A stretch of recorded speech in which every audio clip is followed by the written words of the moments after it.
প্রস্রাব ঠিকমতো না হলে কি আপনার কিডনির কোনো ক্ষতি হতে পারে? অবশ্যই কিডনির আপনার ক্ষতি হতে পারে। প্রস্রাব যদি আপনার ঠিকমতো না হয় তাহলে কি হতে পারে? প্রস্রাব সাধারণত তৈরি হয় কোথা থেকে? এটা কিডনি থেকেই তৈরি হয় এবং কিডনি থেকে তৈরি হওয়ার পরে এটা কিডনির একটি নলের মাধ্যমে, ইউরেটারের মাধ্যমে পেশাবের থলিতে আসে। তারপরে এটা আমাদের শরীর থেকে বেরিয়ে যায়। এখন প্রস্রাব কি করে আমাদের শরীরে? প্রস্রাবের ভিতরে কিছু কেমিক্যাল থাকে বা কিছু পদার্থ থাকে যেগুলো আমাদের শরীরে ক্ষতি করে বা ক্ষতি করতে পারে এবং পানির যে পরিমাণটা সেটা ঠিক রাখার জন্য আমাদের কিডনি কি করে? এই প্রস্রাব তৈরি করে। এই প্রস্রাবের মাধ্যমেই কিন্তু আমাদের শরীর থেকে এই কিডনি বের করে দেয়।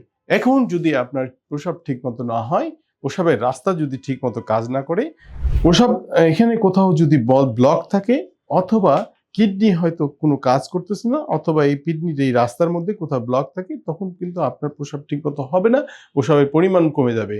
এছাড়াও হতে পারে প্রস্রাবের রাস্তায় কোথাও ব্লক আছে, আপনার একটু একটু করে প্রস্রাব বেরোবে এবং এই যে পেশাবের থলিটা ফুলে যাবে, প্রস্রাবটা এই ব্যাক ফ্লো করবে কিডনির দিকে এবং কিডনির নলগুলো এবং কিডনি সহ সব ফুলে যাবে। তখন কিন্তু দেখা যাচ্ছে যে আপনার এই যে কিডনিটা খেয়াল করতেছেন যে কিন্তু পুরোটাই কিডনি। যদি পেশাব ঠিকমতো না হয় তখন এই কিডনি কিন্তু ফুলে যায় পুরোটা এবং কিডনি ফুলে গেলে এভাবে ফুলে গেলে কিন্তু কিডনি আর কোনো কাজ করে না। তখন কিন্তু আপনার কিডনি নষ্ট হয়ে গেলে কিডনির পয়েন্ট বেড়ে যাবে।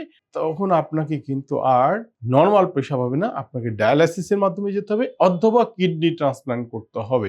এইজন্যে কারো যদি কোনো প্রস্রাবের কষ্ট হয় অবশ্যই দ্রুত ডাক্তারের সঙ্গে যোগাযোগ করবেন এবং ইউরোলজিস্টের সঙ্গে। ধন্যবাদ।